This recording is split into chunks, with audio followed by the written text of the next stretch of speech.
This is a course about justice, and we begin with a story. Suppose you're the driver of a trolley car, and your trolley car is hurtling down the track at 60 miles an hour, and at the end of the track, you notice 5 workers working on the track. You try to stop, but you can't. Your brakes don't work. You feel desperate because you know that if you crash into these 5 workers, they will all die. Let's assume you know that for sure. And so you feel helpless until you notice that there is, off to the right, a side track. And at the end of that track, there's one worker working on the track. Your steering wheel works, so you can turn the trolley car, if you want to, onto the side track, killing the one, but sparing the 5. Here's our first question. What's the right thing to do? What would you do? Let's take a poll. How many would turn the trolley car onto the side track? Raise your hands. How many wouldn't? How many would go straight ahead? Keep your hands up, those of you who would go straight ahead. A handful of people would. The vast majority would turn. Let's hear first. Now we need to begin to investigate the reasons why you think it's the right thing to do. Let's begin with those in the majority who would turn to go onto the side track. Why would you do it? What would be your reason?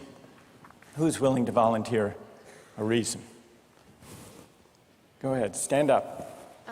Because it can't be right to kill 5 people when you can only kill 1 person instead. It wouldn't be right to kill 5 if you could kill 1 person instead. That's a good reason. That's a good reason.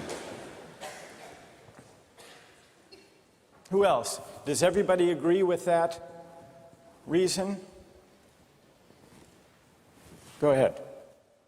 Well, I was thinking it was the same reason on 9/11. We regard the people who flew the plane into the Pennsylvania field as heroes because they chose to kill the people in the plane and not kill more people in big buildings.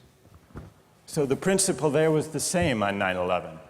It's a tragic circumstance, but better to kill 1 and so that 5 can live? Is that the reason most of you had, those of you who would turn? Yes? Let's hear now from those in the minority, those who wouldn't turn. Yes? Well, I think that's the same type of mentality that justifies genocide and totalitarianism. In order to save one type of race, you wipe out the other.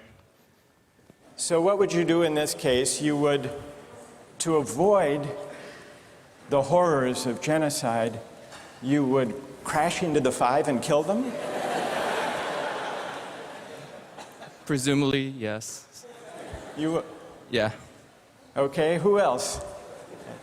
That's a brave answer. Thank you. Let's consider another trolley car case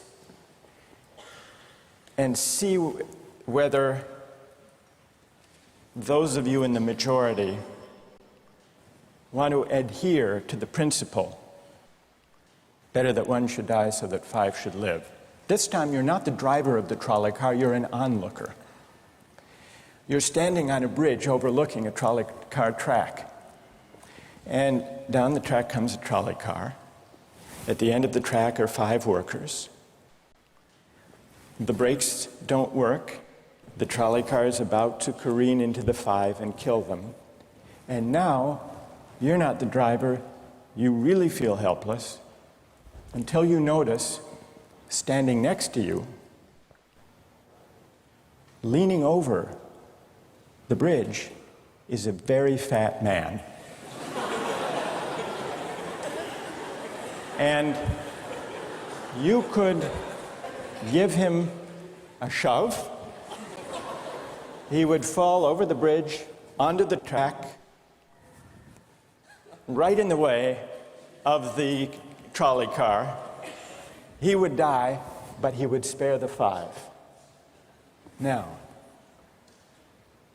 how many would push the fat man over the bridge? Raise your hand. How many wouldn't? Most people wouldn't. Here's the obvious question. What became of the principle? Better to save 5 lives even if it means sacrificing 1. What became of the principle that almost everyone endorsed in the first case? I need to hear from someone who was in the majority in both cases. How do you explain the difference between the two? Yes. The second one, I guess, involves an active choice of pushing the person down, which I guess that person himself would otherwise not have been involved in this situation at all. And so to choose on his behalf, I guess, to involve him in something that he otherwise would have escaped is, I guess, more than what you have in the first case, where the 3 parties, the driver and the 2 sets of workers, are already, I guess, in the situation.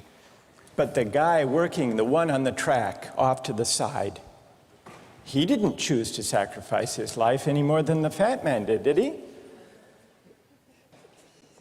That's true, but he was on the tracks, and you... This guy was on the bridge. Go ahead, you can come back if you want. All right, it's a hard question. All right, you did well. You did very well. It's a hard question. Who else can find a way of reconciling the reaction of the majority in these 2 cases? Yes.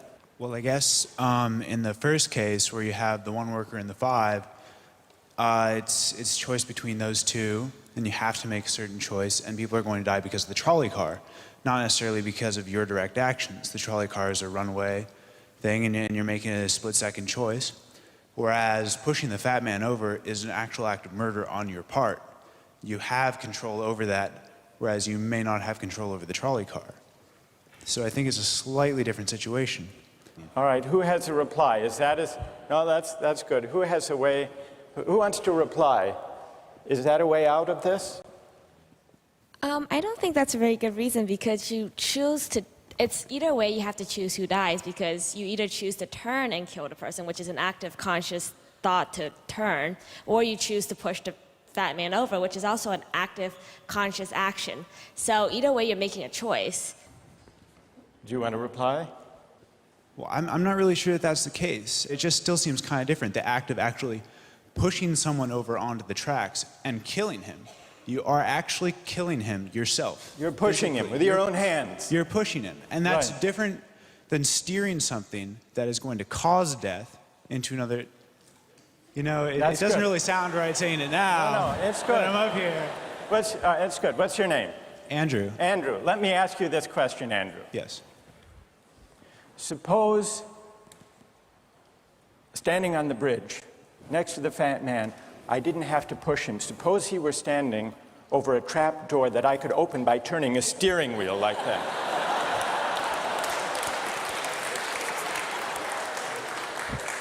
Would you turn? For some reason, that still just seems more wrong. Right? I mean, maybe if you accidentally leaned into the steering wheel or something like that. But or say that the car is hurtling towards a switch that will drop the trap. Then I could agree with that. Fair enough. It still seems wrong in a way that it doesn't seem wrong in the first case to turn, you say. And in another way, I mean, in the first situation, you're involved directly with the situation. In the second one, you're an onlooker as well. All right. So you have the choice of becoming involved or not by pushing the fat man. Let's forget for the moment about this case. That's good. Let's imagine a different case. This time you're a doctor in an emergency room, and 6 patients come to you. They've been in a terrible trolley car wreck.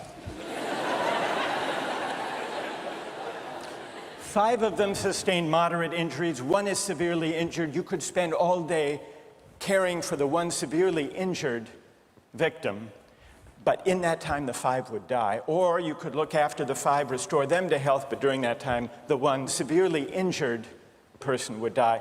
How many would save the 5? Now is the doctor. How many would save the 1? Very few people. Just a handful of people. Same reason, I assume. 1 life versus 5? Now consider another doctor case. This time you're a transplant surgeon, and you have 5 patients, each in desperate need of an organ transplant in order to survive. 1 needs a heart, 1 a lung, 1 a kidney, 1 a liver, and the 5th, a pancreas. And you have no organ donors. You are about to see them die. And then it occurs to you that in the next room, there's a healthy guy who came in for a checkup. And he's... You like that? And he's taking a nap. You could go in very quietly, yank out the 5 organs, that person would die, but you could save the 5. How many would do it? Anyone? How many? Put your hands up if you would do it.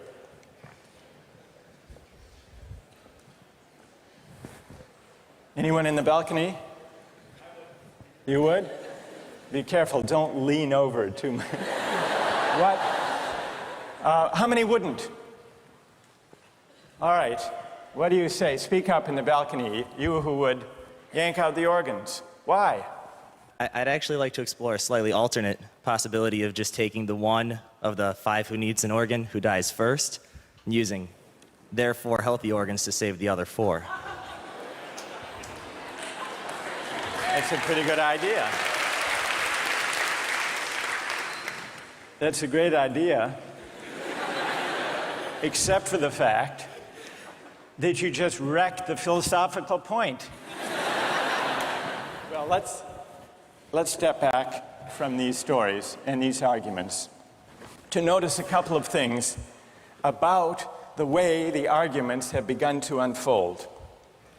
Certain moral principles have already begun to emerge from the discussions we've had.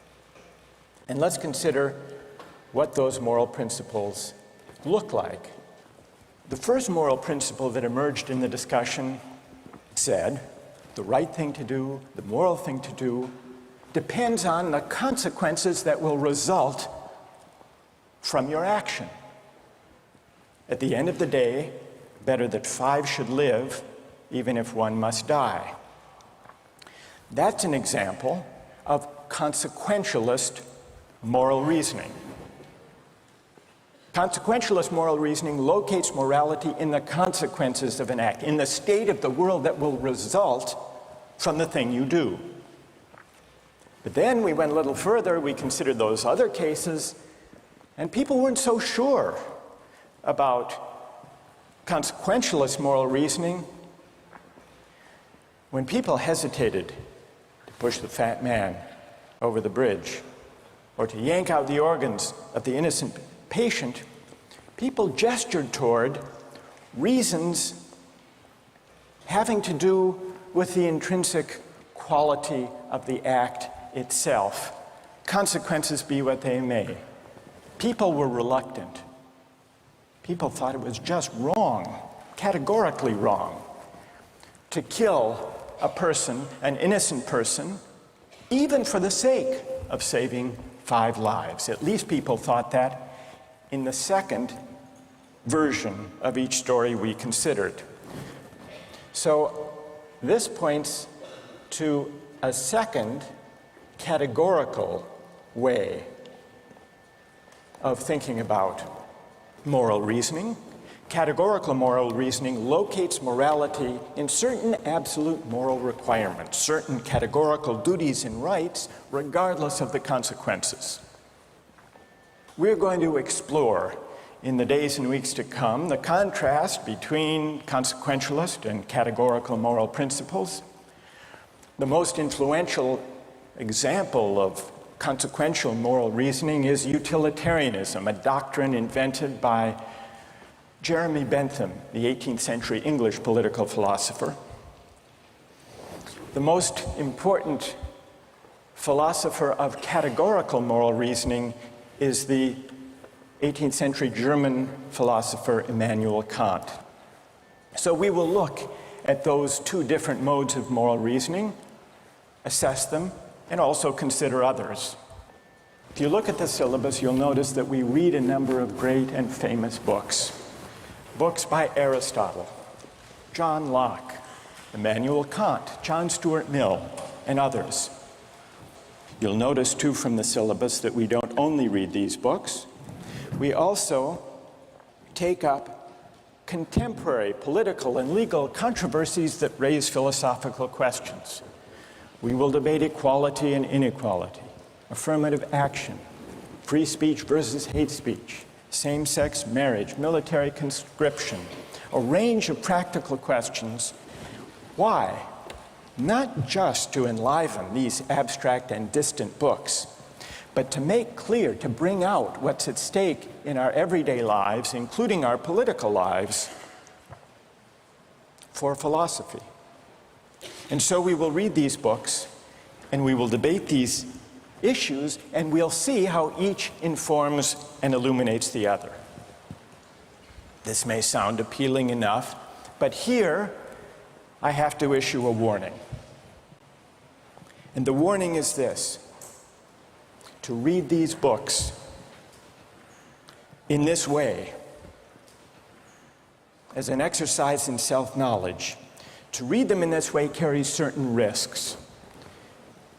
Risks that are both personal and political. Risks that every student of political philosophy has known. These risks spring from the fact that philosophy teaches us and unsettles us by confronting us with what we already know. There's an irony. The difficulty of this course consists in the fact that it teaches what you already know. It works by taking what we know from familiar, unquestioned settings and making it strange. That's how those examples worked. The hypotheticals with which we began, with their mix of playfulness and sobriety. It's also how these philosophical books work. Philosophy estranges us from the familiar, not by supplying new information, but by inviting and provoking a new way of seeing. But, and here's the risk, once the familiar turns strange, it's never quite the same again. Self-knowledge is like lost innocence. However unsettling you find it, it can never be unthought or unknown. What makes this enterprise difficult, but also riveting, is that moral and political philosophy is a story, and you don't know where the story will lead, but what you do know is that the story is about you. Those are the personal risks. Now, what of the political risks? One way of introducing a course like this would be to promise you that by reading these books and debating these issues, you will become a better, more responsible citizen. You will examine the presuppositions of public policy. You will hone your political judgment. You will become a more effective participant in public affairs. But this would be a partial and misleading promise. Political philosophy, for the most part, hasn't worked that way. You have to allow for the possibility that political philosophy may make you a worse citizen rather than a better one, or at least a worse citizen before it makes you a better one. And that's because philosophy is a distancing, even debilitating activity. And you see this going back to Socrates. There's a dialogue, the Gorgias, in which one of Socrates' friends, Callicles, tries to talk him out of philosophizing. Callicles tells Socrates, philosophy is a pretty toy if one indulges in it with moderation at the right time of life. But if one pursues it further than one should, it is absolute ruin. Take my advice, Callicles says. Abandon argument. Learn the accomplishments of active life. Take for your models not those people who spend their time on these petty quibbles, but those who have a good livelihood and reputation and many other blessings. So Callicles is really saying to Socrates, quit philosophizing, get real, go to business school. And Callicles did have a point. He had a point because philosophy distances us from conventions, from established assumptions, and from settled beliefs. Those are the risks, personal and political. And in the face of these risks, there is a characteristic evasion. The name of the evasion is skepticism. It's the idea, well, it goes something like this. We didn't resolve once and for all either the cases or the principles we were arguing when we began. And if Aristotle and Locke and Kant and Mill haven't solved these questions after all of these years, who are we to think that we here in Sanders Theatre over the course of a semester can resolve them? And so maybe it's just a matter of each person having his or her own principles and there's nothing more to be said about it. No way of reasoning. That's the evasion of skepticism, to which I would offer the following reply. It's true, these questions have been debated for a very long time. But the very fact that they have recurred and persisted may suggest that though they're impossible in one sense, they're unavoidable in another. And the reason they're unavoidable, the reason they're inescapable, is that we live some answer to these questions every day. So skepticism, just throwing up your hands and giving up on moral reflection, is no solution. Immanuel Kant described very well the problem with skepticism when he wrote, "Skepticism is a resting place for human reason, where it can reflect upon its dogmatic wanderings, but it is no dwelling place for permanent settlement. Simply to acquiesce in skepticism," Kant wrote, "can never suffice to overcome the restlessness of reason." I've tried to suggest through these stories and these arguments some sense of the risks and temptations, of the perils and the possibilities. I would simply conclude by saying that the aim of this course is to awaken the restlessness of reason and to see where it might lead. Thank you very much.